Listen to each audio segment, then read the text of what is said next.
پہلا ثمرہ کیا ہے؟ ما صاب من مصیبت الا باذن اللہ ومن یؤمن باللہ یہد قلبہ واللہ بکل شیء علیم۔ اگر اللہ پر ایمان حقیقت میں دل میں پیدا ہو گیا تو تمہیں معلوم ہے کہ پتہ تک جنبش نہیں کر سکتا جب تک کہ اللہ کا اذن نہ ہو۔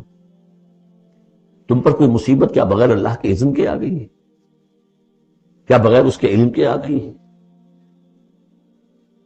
اور اگر اللہ کی اذن سے آئی ہے تو تمہارے ایمان کا تقاضا ہے کہ سمجھو کہ اس میں خیر ہی ہوگا، چاہے یہ مجھے اس وقت بری لگ رہی ہے، مجھے اچھی نہیں لگ رہی ہے، خیر ہوگا۔ آسان تکرہوا شیئا وہو خیر لکم۔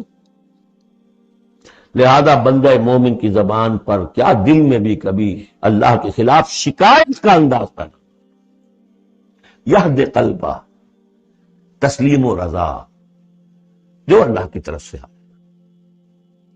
ہم بھی تسلیم کی خو ڈالیں گے، بے نیازی تیری عادت ہی صحیح، نہ شبد نصیب دشمن کے شبد ہلاک تیرت، سر دوستاں سلامت کے تو خنجر آزمائے۔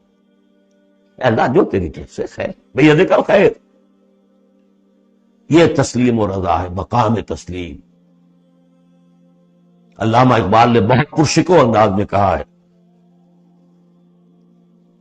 کہ اقدہا کے مقام رضا کشود مرا، برو کشید ز پیچا کے ہست و بود مرا۔ آدمی کو تکلیف کیوں آئی، کیا آئی، اس نے کیا، اس نے کر دیا، یہ ہو گیا تھا، وہ ہو گیا تھا، یہ نہیں کرنا چاہیے تھا، میں نے یہ کام غلط کیا، لگے اسی پیچو تاب۔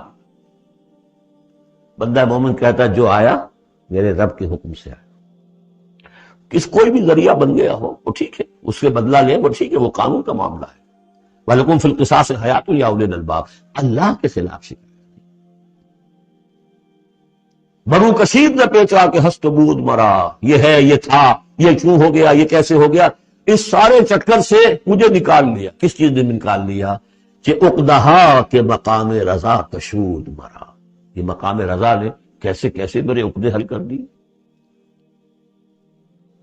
اب میں تفصیل میں جا نہیں سکتا، اس پر میرے بڑے بڑے کیسز موجود، یہ بتایا میں بھول گیا ہوں آپ کو کہ وہ جو منتخب نصاب جس کا میں تذکرہ کرتا آیا ہوں، یہ ساری صورتیں ان میں داخل ہیں۔ یہ اس کا چوتھا حصہ جو تھا سورہ صف، سورہ جمعہ، سورہ تغابن، سورہ منافقون، اور یہ سورہ تغابن دوسرے حصے کی صورت ہے، یہ ایمان کی حقیقت پر۔ سورہ فاتحہ، سورہ آل عمران کی آخری آیات، سورہ نور کی آیات نور، اور پھر یہ تغابن۔ تو پہلا ہے نتیجہ تسلیم و رضا۔ دوسرا نتیجہ، یہ تو اندر نکلا نا، دل کے اندر احساسات ہیں، یہ پھول اندر کھلتا ہے، باہر نظر نہیں آتا۔ باہر نظر آنے والا بڑا پھول کیا ہے؟ وَأَطِیعُوا اللَّهَ وَأَطِیعُوا الرَّسُولَ فَإِن تَوَلَّیْتُمْ فَإِنَّمَا عَلَىٰ رَسُولِنَا الْبَلَاغُ الْمُبِینُ۔ اطاعت کرو اللہ کی اور اطاعت کرو رسول کی، پھر اگر تم پیٹھ موڑ لو گے تو جان لو کہ ہمارے رسول پر سوائے صاف صاف پہنچا دینے کی کوئی ذمہ داری نہیں، باقی تمہیں خود جواب دہی کرنی پڑے گی۔ اس نے پہنچا دیا، اس نے حکم بتا دیا، اللہ کا یہ حکم ہے۔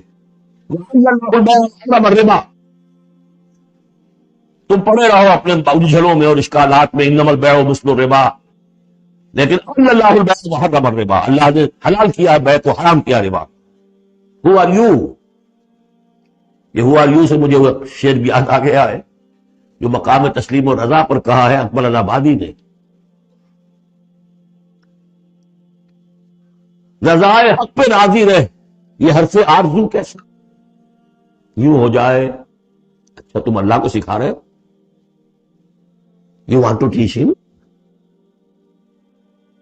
آرزو رضا پہ راضی رہ، یہ حرف آرزو کیسا، خدا خالق، خدا مالک، خدا کا حکم تو کیسا، وہی ہو آر یو، اللہ نے فیصلہ کیا ہے یہ حرام ہے یہ حلال۔ تم اللہ کو مانتے ہو کہ نہیں؟ نمبر 1۔ رسول کو مانتے ہو کہ نہیں؟ نمبر 2۔ قرآن کو مانتے ہو کہ نہیں؟ نمبر 3۔ پھر کوئی دلیل نہیں، نو آرگیومنٹس،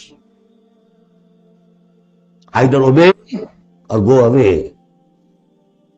تیسرا راستہ